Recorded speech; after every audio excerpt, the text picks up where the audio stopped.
Isang mapagpalang araw sa inyong lahat, Juan Tamad here.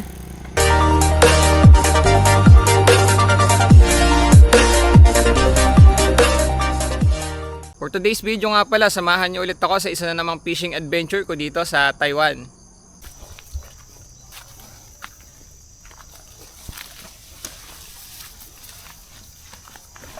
Good morning. Ang aga ng mga classmate natin dito.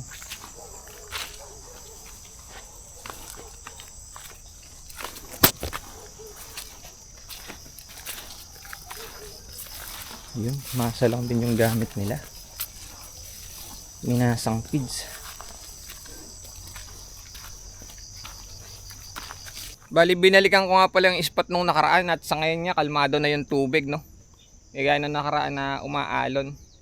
Tapos na kasi yung pagdaan ng bagyo, so tatry ko nga baka may malalaking isda dito na kumagat pagkatapos ng bagyo. Mag-setup nga muna ako. Bali, alas 7 pa nga lang pala ng umaga, no? Pero doon sa mga nadaanan natin, ang aga nila. Hindi ko alam kung anong oras sila dito. Merong nagse-setup pa lang, merong nakahagis na.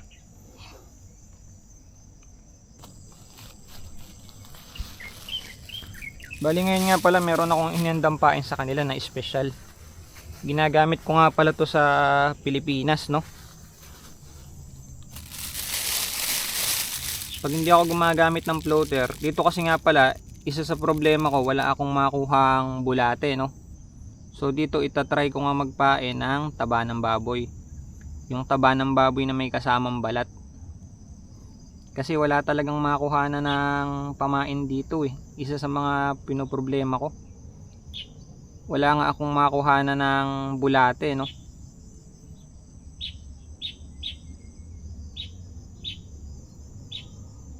So ngayon tatry ko nga tong pamain, taba ng baboy. Sa Pilipinas isa din to sa effective na panghuli ng isda, no? Hindi ko lang alam kung kilala ng isda dito, taba ng baboy.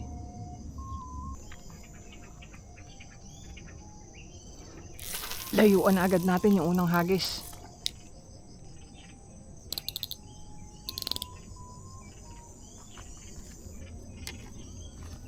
Gamitin na rin natin tong nakuha kong patungan.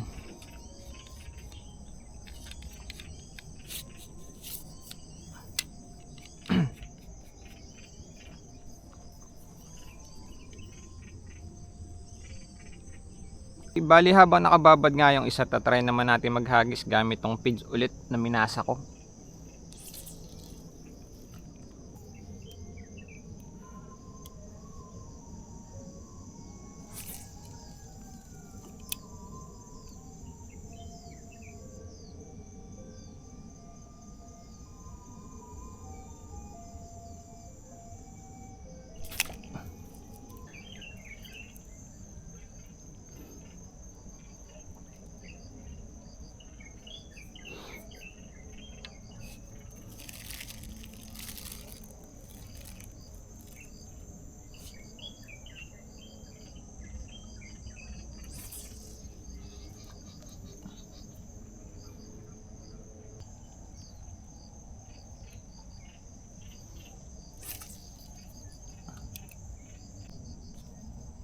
Pero syempre, pag walang mahuli, kumain muna tayo. Nag-prepare nga pala ako ng tinapay, tapos yung binili kong ano kagabi, Yakult kagabi. Habang wala pang kagat, kumain muna tayo.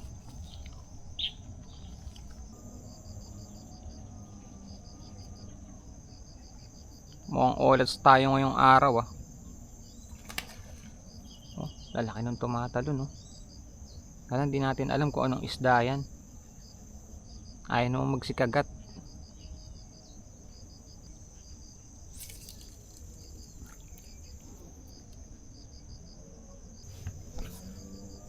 Hindi pa tayo ng pesto. Hagisan natin yung mga tumatalon-talon na yan.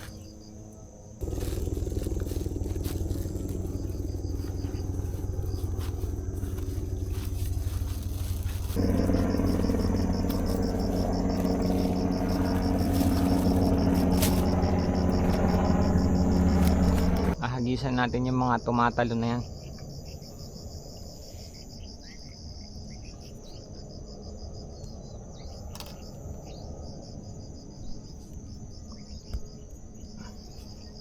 Ganun pa rin, taba ng baboy, tapos lalagyan natin ng feeds.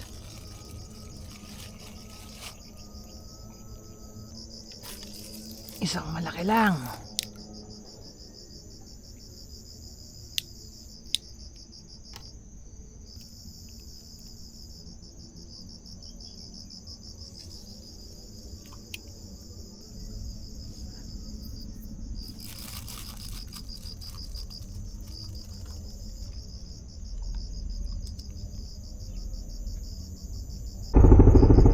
Daming helicopter nito, 5. Diba, gigirahin na ng China.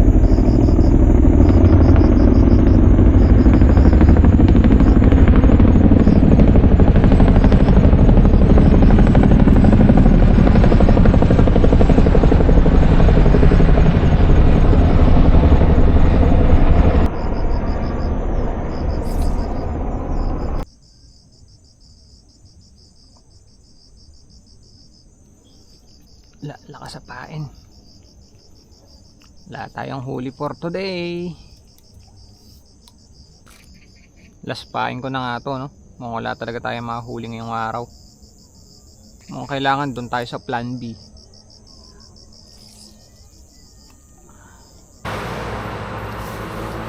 So yun, gaya nga ng sabi ko doon sa caption, kailangan sa tunay na buhay meron kang plan B. Pag di ka nag-success doon sa una, try mo yung pangalawa. So ngayon nga, tatry ko yung pangalawang plano ko dahil sa fishing rod wala ako nahuli. Meron ako nakikitang spot dito na laging maraming isda. So ayan, hindi ko nga alam kung kita nyo sa camera, no? Ayan. Bali, karugto nga pala to nung lake ng Yinggi na pinamimimitan ko. So tatry ko nga dito yung plan B ko, no? Tingnan nyo na lang kung ano yung plan B ko. Doon tayo sa baba. Meron pa rin tayong gamit na fishing reel dito, no? Kaya lang wala na tayong gagamiting fishing rod. At this time nga, ito yung gamit kong fishing reel.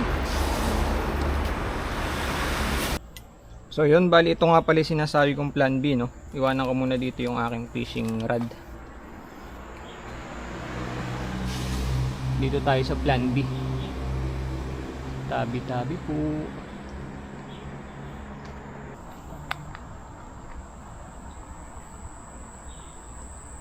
Yun, may malaking karpa tayong makita, oh.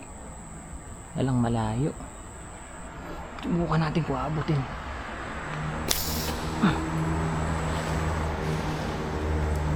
Malayo.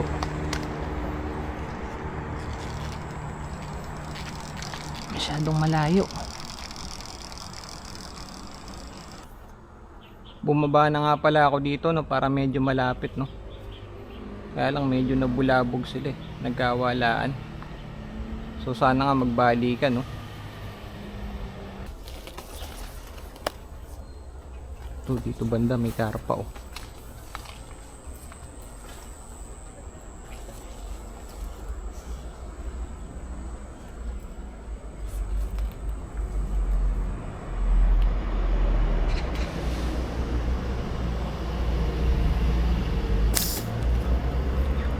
Tinamaan. Nadali natin yung isa. Lakas umila.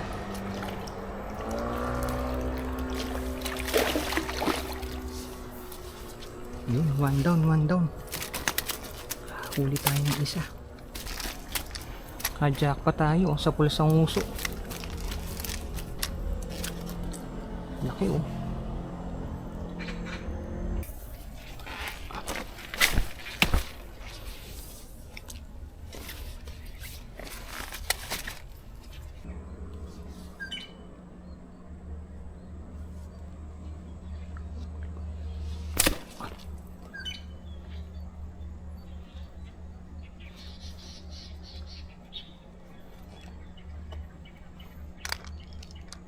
Sayang, laki ng dalag, hindi natin tinamaan.